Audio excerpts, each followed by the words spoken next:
Il y a quelque chose de culturellement important pour les gens d'ici qui se sont établis en Amérique du Nord dans un secteur vraiment pas facile. La batture entre l'île aux Oies et l'île aux Grues, abondance de gibier à plumes, ben, c'était l'endroit où Jean-Paul Riopelle, plus tard, a su reconnaître ces oiseaux-là et puis surtout la lumière. Il prend toute cette nature-là, puis il l'anime, puis il raconte une histoire avec. Fait que c'est du cartoon, un peu.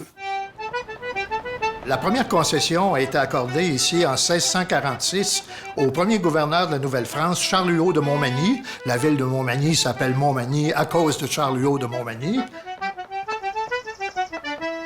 Les premiers arrivants ne sont pas arrivés ici, cependant. Charles-Huot de Montmagny est allé installer ses premiers censitaires à l'île aux Oies, dans l'archipel de l'île aux Grues, qui compte 21 îles. C'est une grande prairie naturelle, où il y a quelques boisés quand même, où on peut aller chercher du bois pour construire ses cabanes d'habitation pour s'établir, et aussi, bien entendu, du bois de chauffage. On est sur le chemin de la batture entre l'île aux Oies et l'île aux Grues. C'est le plus grand haut marais sauvage en Amérique du Nord. C'est un endroit où il y a 22 pieds de marée lors des plus hautes marées du mois. Puis lorsque la marée se retire, il y a abondance d'oiseaux. Il n'y a pas de prédateurs à quatre pattes. Les oiseaux peuvent nicher, parfois même jusqu'à 2 fois dans la même saison. Bien, pour les premiers Européens, c'était une chance, c'était une façon de pouvoir avoir des réserves de viande à sécher pour l'hiver, avec la promesse qu'au printemps, les oiseaux allaient revenir. 1 million d'oies blanches qui obscurcissaient le ciel. C'est surtout à partir des années du début du 18e siècle où on voit vraiment arriver un grand développement avec les Sœurs hospitalières de Québec qui achètent l'île d'un seigneur, Paul Dupuis, et qui se mettent à développer l'île, si bien qu'en 1809, elles ont vraiment restructuré toute la façon d'exploiter l'île. Et ça, c'est une date très importante. Elles ont fait construire des maisons par les habitants qui les ont habitées, mais qui n'étaient pas propriétaires.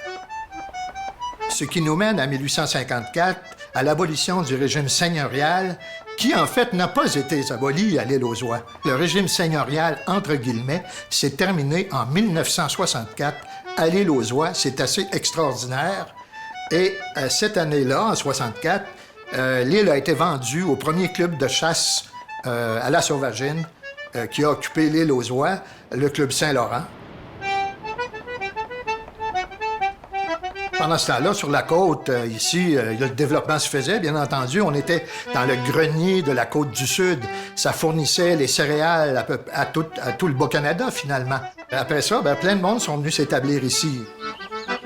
Pointe-à-la-Caille, qui a été fondée à la fin des années 1680, a dû être fermée parce qu'il y avait un problème d'érosion. Ce qui fait qu'aujourd'hui, on retrouve ici le cœur du village en haut, au sud, 4 km plus loin de ce qu'il était originellement près du fleuve.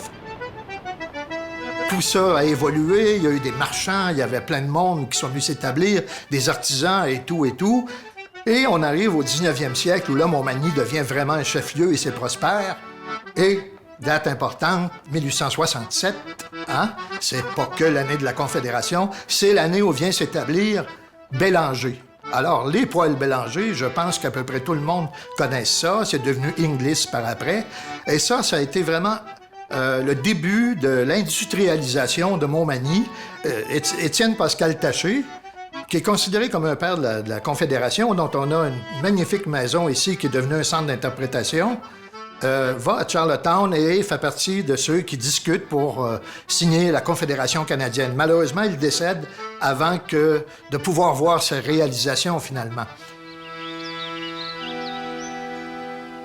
Ce qui est intéressant, c'est que Gilbert Normand, 100 ans plus tard, un peu plus de 100 ans plus tard, qui était maire de Montmagny, qui avait peut-être une vision un peu plus culturelle des choses, ou en tout cas qui était sympathique à la culture, décide d'inviter Jean-Paul Riopelle pour occuper la maison Étienne Pascal Taché.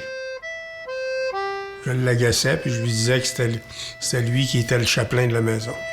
On est dans plein cœur du centre-ville, voisin de la mairie, en fait. Puis, moi, à ce moment-là, par contre, je pratiquais la médecine comme professionnel. La mairie, c'était pas un job à plein temps. Alors, j'avais mon travail de médecin avec mes responsabilités de main. Et Jean-Paul comme ami, c'était pratiquement un job à plein temps. Quand je l'ai rencontré la première fois, justement, c'était à la fin de l'été, fin d'août, début septembre, au début de la saison de chasse, où j'avais été reçu chez lui à sa résidence d'été qu'on appelait la mairie, à l'île aux Oies. C'est la première fois de ma vie que je le voyais. Il était venu me chercher à l'aéroport avec sa voiture du temps qui intriguait tous les habitants de l'île, qui était un énorme corbillard Cadillac noir. Il y avait un banc en avant pour le chauffeur puis un passager. Puis Jean-Paul avait une chaise de parterre installée en arrière dans laquelle il s'assoyait. Puis ça brassait pas mal à Montmagny dans ce temps-là. On essayait de remettre la ville sur des rails économiques. Puis il était intéressé à ce qu'on ait un dialogue ensemble.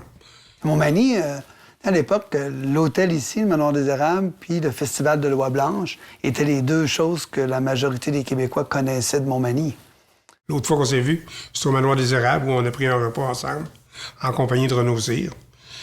Puis là, les liens ont commencé à se créer tranquillement. Il venait ici parce qu'il aimait ça. Mon père était authentique, fait qu'il venait voir mon père, il passait par la porte de la cuisine.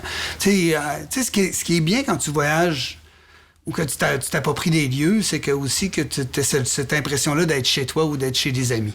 À partir du moment où il a commencé à résider ici, jusqu'à temps qu'il parte, durant, je dirais, les 60 quelques semaines, on mangeait ensemble au moins 3 à 4 fois par semaine, les deux familles. Là, quand c'était pas ici, c'était chez moi ou dans un restaurant de la ville. Mais on était souvent ensemble. C'était quelqu'un de très simple aussi. Ça, c'est pas quelqu'un de complexe à côtoyer. C'était quelqu'un qui aimait le monde, qui regardait les anecdotes, qui regardait les scènes humaines. D'abord, Jean-Paul Riopel, au sein de la municipalité, parce que beaucoup de gens de l'international et du Québec, d'un peu partout, venaient visiter Jean-Paul. Quand, en 91, il est retourné à l'île aux Oies, c'est là qu'il a peint la Rosa Luxembourg. Puis par la suite, il a acheté le manoir McPherson à l'île aux Grues, puis il a décidé de résider là en permanence. Alors Jean-Paul Riopel, finalement, avec toute son intégration de cette culture, de cette nature, son amour des lieux aussi, bien, il incarne la majesté, la grandeur des lieux ici, et il est devenu un ambassadeur mondial.